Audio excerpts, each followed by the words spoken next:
अगर आप भी चाहते हैं कि आपन म्यूजिक के वीडियो सबसे पहले आप तक पहुंचे, तो लाल बटन को दबाकर चैनल को सब्सक्राइब जरूर कर ले और साथ में बेल आइकन को दबाना ना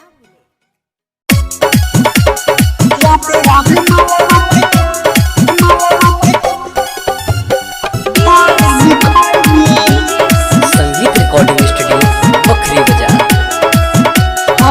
जाए के रही यार चल गई छोड़ के काहे बहाई हम ओकरा लालोर के तो प्यास ठीक है कहता रहो।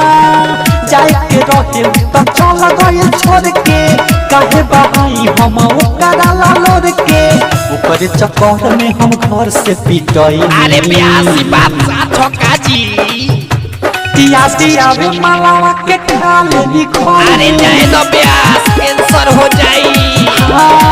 दिया वे मालावा के खाले निखोई।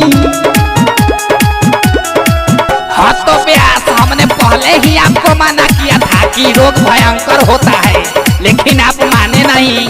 तो क्या करना है, भोगिए साथे साथे रोकिए।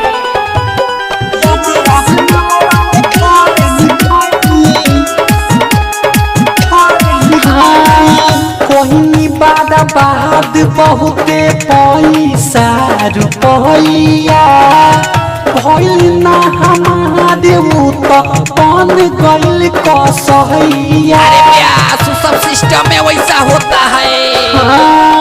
कहीं बाद बहुते पैसा रुपया भइल ना हमारे तो बन गइल कसैया।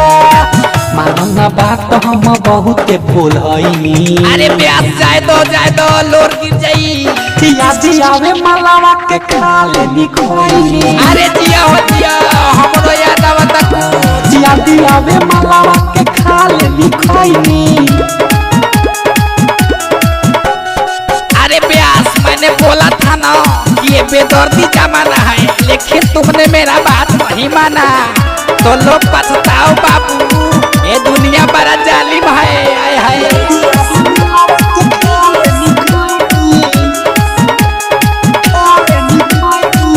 रहे समझावत पहिले मीठू मुरारी रवि रंजन करी न रोग होते भारी। अरे प्यास उनको मत समझाइए, बहुत समझदार व्यक्ति हैं। रहे समझावत पहिले मीठू मुरारी फौजी की सरकारी न रोग होते भारी।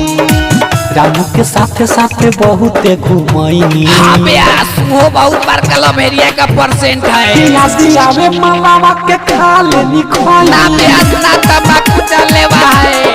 हाय हाय याद आवे मालावा के खाले निखोई। हाँ तो खैनी खाते रहिए, अपन म्यूजिक से गाना गाते रहिए। जय हो। संगीत रिकॉर्डिंग स्टूडियो बखरी बाजार।